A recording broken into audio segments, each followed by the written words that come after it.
तो गाइस, अगर आप भी एक मिडिल क्लास फैमिली से हो तो आपका परेशान होना तो लाजमी है, क्योंकि निर्मला सीतारमण जी फिर से एक नया बजट लाने वाली हैं और वो भी बहुत जल्द, जिसकी जो डेट रहने वाली है वो है 1 फरवरी।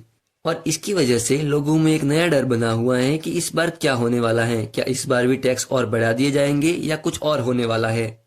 क्योंकि अभी के जीएसटी के जो नए रूल्स हमारे सामने हैं उसके हिसाब से तो अब हमें यूज्ड कार पर भी टैक्स देना पड़ेगा, यानी कि अगर आप कोई सेकंड हैंड कार भी खरीदते हो तो उस पर आपको टैक्स देना पड़ेगा। साथ ही जैसे अगर आप कोई नॉर्मल पॉपकॉर्न खरीद रहे हो तो आपको 5% तक का टैक्स, और अगर आप कोई चॉकलेट पॉपकॉर्न खरीद रहे हो तो आपको 18% तक का टैक्स देना पड़ेगा। अगर आप कोई बुक खरीद रहे हो तो आपको 0% का टैक्स, और अगर आप कोई नोटबुक खरीद रहे हो तो आपको 12% तक का टैक्स देना पड़ेगा। तो गाइज, लोग इन नए जीएसटी के रूल्स से तो पहले से ही परेशान हैं और अब निर्मला सीतारमण जी एक नया बजट लाने वाली हैं। जैसा कि हमें पता है कि हमारे देश की जो पॉपुलेशन है वो है 140 करोड़, और इसमें हम सोचते हैं कि जो अंबानी जी, अडानी जी और इनकी जो बड़ी बड़ी कंपनियां हैं वो हजारों करोड़ का टैक्स देकर हमारे देश को चला रही होगी। लेकिन गाइज, असलियत तो कुछ और ही है। हमारे पास जो डेटा है वो तो इसके बारे में कुछ और ही बता रहा है।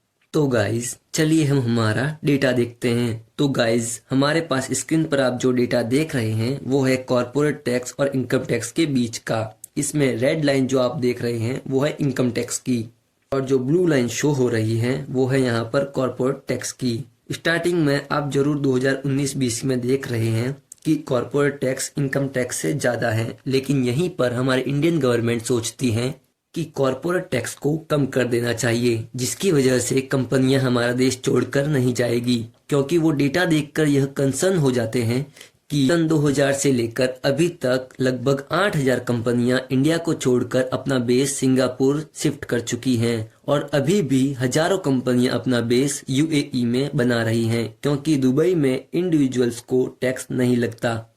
तो इसी वजह से कम टैक्स के चक्कर में कंपनियां अपना बेस कहीं और, यानी कि दूसरी कंट्रीज में शिफ्ट कर लेती हैं। और इसी वजह से हमारी इंडियन गवर्नमेंट ने यही सोचकर 2019 में कॉर्पोरेट टैक्स को कम कर दिया। उन्होंने यह भी सोचा कि कॉर्पोरेट टैक्स अगर कम होगा तो आम आदमी यानी कि मिडिल क्लास की सैलरी जरूर बढ़ेगी। लेकिन अब फिर से हम डेटा को देखते हैं। डेटा के हिसाब से तो हम यानी कि आम आदमी कॉर्पोरेट कंपनियों से ज्यादा टैक्स दे रहे हैं। डेटा के हिसाब से आप देख सकते हैं कि 2024 में आम आदमी ने 11,56,000 करोड़ का टैक्स दिया है, जबकि कॉर्पोरेट्स ने सिर्फ 10,42,830 करोड़ का टैक्स दिया है। मतलब आम आदमी कॉर्पोरेट से ज्यादा टैक्स आज की डेट में भर रहा है। और ये तो सिर्फ इनकम टैक्स की बात हो रही है। यहाँ हम जीएसटी को तो गिन ही नहीं रहे, लेकिन ये जो 10 लाख करोड़ में आप कॉर्पोरेट्स का देख रहे हैं, यहाँ पर जीएसटी बिल्कुल इंक्लूड है। एक और डेटा के हिसाब से इंडिया की सिर्फ 2% पॉपुलेशन ही टैक्स भर रही है, जबकि यूएस में 40% पॉपुलेशन है जो कि रोज टैक्स भर रही है।